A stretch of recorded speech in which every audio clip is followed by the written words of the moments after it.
I'm Philip Ward, Editor-in-Chief of Aren'tManyEurope.com. Brexit is on many people's minds in medicine and also in radiology. It's on the front page of the Congress newspaper today. That's the Wednesday, the opening day. I'm very pleased to have Nicola Strickland, Dr. Nicola Strickland from London with us. Nicola, how is the Royal College of Radiologists trying to minimise the disruption and the workforce implications of Brexit on radiology in the UK? Well, of course, none of us knows exactly what's going to happen as a result of Brexit. We do know that about 9% of our radiology workforce actually comes from the EU. Many of them actually qualified in radiology over there, and they are an essential part of our workforce. So we're extremely keen to keep those people working with us in the NHS. They're very valuable and respected and welcome. And we want very much for others to continue to come from the rest of Europe, partly because we have this enormous workforce deficit in vacancies for consultant radiologists, and these colleagues are extremely valuable to us. Okay. Are you able to provide any reassurance to those EU nationals about how about their working relationship in the UK after next March? Only that the Royal College of Radiologists will continue to lobby very hard on their behalf and to raise their profile and to make it very clear to government and to all other national bodies how important they are to British radiology and indeed British medicine. Okay. Now, how about the European Diploma in Radiology? Will that be recognised still in the UK after Brexit? Well, again, we don't know exactly what will happen, but it could be, worst case scenario, that anyone who has the European diploma or has qualified in Europe will just be subject to exactly the same restrictions and regulations as any other overseas doctor.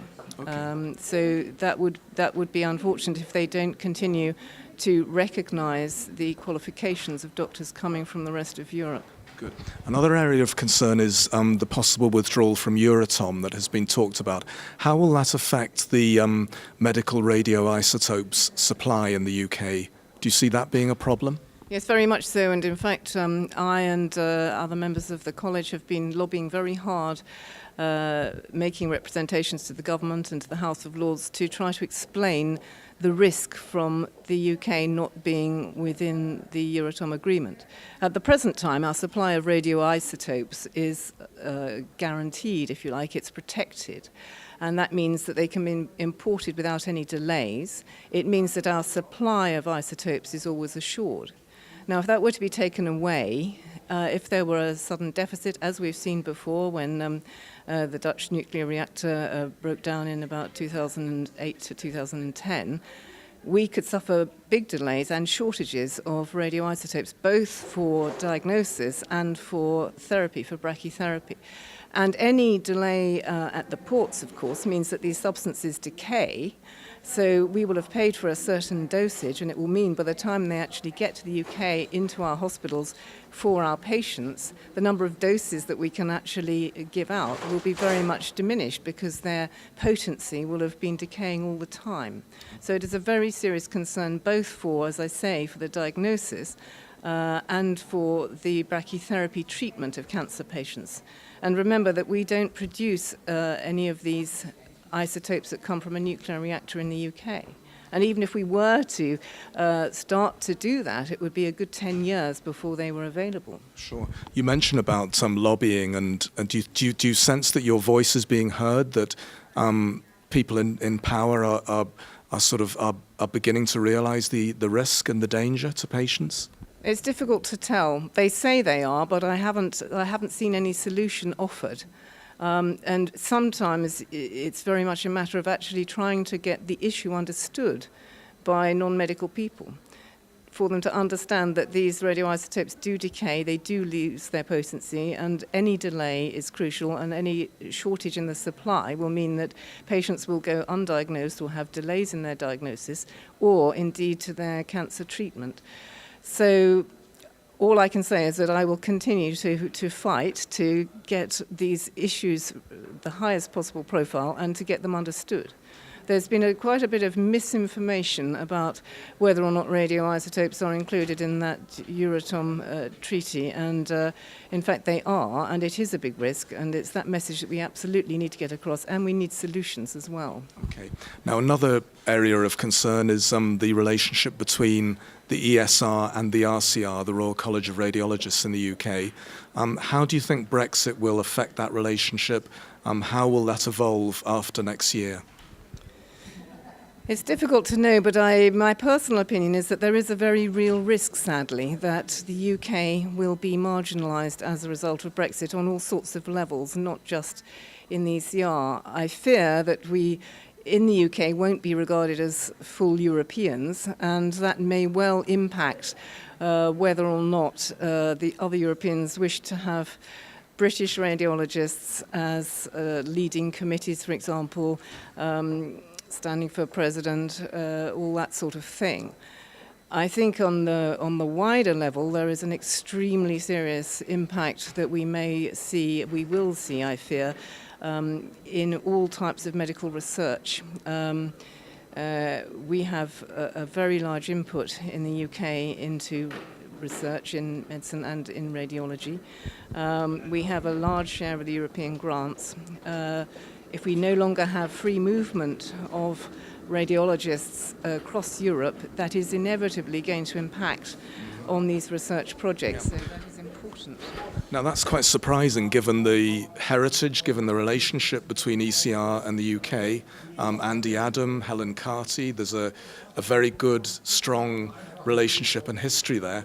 It seems surprising that you might talk of UK being marginalised from the European Society. I said it's a risk. I didn't say it would necessarily happen. I hope it won't happen, but I do think that on so many levels we are at risk. I mean, if you take, for example, the regulation of medicines, new medicines and medical devices, and remember that the whole of our interventional radiology discipline depends very much on new devices and those being regulated and introduced early into practice. Now, if that all changes and Britain is excluded from those agencies, those regulation agencies, it could well be that, for example, that we don't see those devices or new drug treatments introduced in a timely manner. There may be a delay, and inevitably our patients will suffer, and our status, if you like, in radiology will suffer as a result of that. So it's because I see the impact at so many levels in research and interventional radiology that obviously I worry that the same sort of thing and attitude may filter through from the ECR.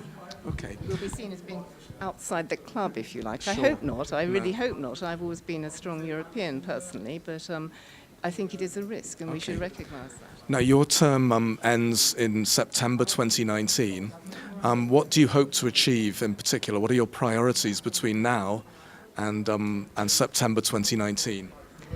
Well, I've got quite a lot. I want to continue my struggle and fight to raise the profile of radiology and clinical oncology, since our college, as you know, combines both disciplines within the UK and within healthcare. And I think that's very important to try to get all the lay people in the UK to know what a radiologist does on a day-to-day basis. And also I want to raise the relevance of the college, of the Royal College, within healthcare, and to promote everything that we do and that we are doing.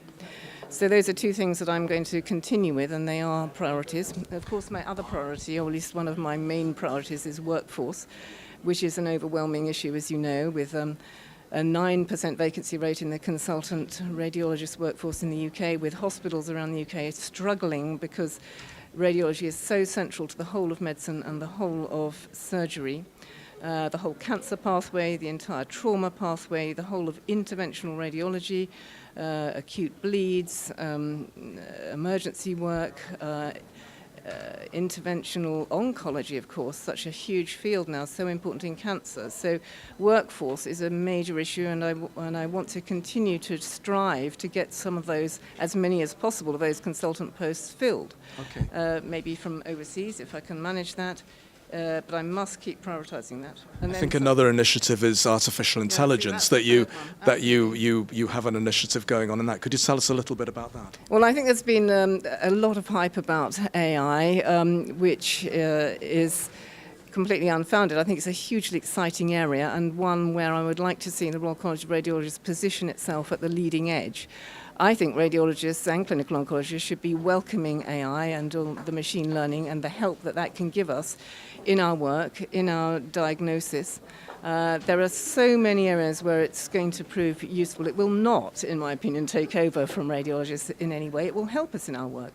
And we will become doctors, radiologists who are accessing all that machine learning to help us to make better diagnoses on patients, even if it's something as mundane as being able to prioritize and order our work list such that the machine learning will have recognized the normal x-rays and deprioritize those to lower down in the list, for example, all the way up to things like radiomics and being able to process large amounts of data so that we can interpret our images better. So very exciting field. We're even having a congress, a one-day congress on the 16th of May held at the Wellcome Collection that the Royal College of Radiologists is organising in conjunction with a number of other bodies. So I'd like to take this opportunity to... Is that open to all? Is that something everyone can go, not just UK? It's absolutely, yes, absolutely. Good. Okay, excellent. You've got a lot on your plate. We wish you well, and enjoy the Congress this week. Thank you very much. Thank you. It's Philip Ward, Aunt Mini Europe, signing off.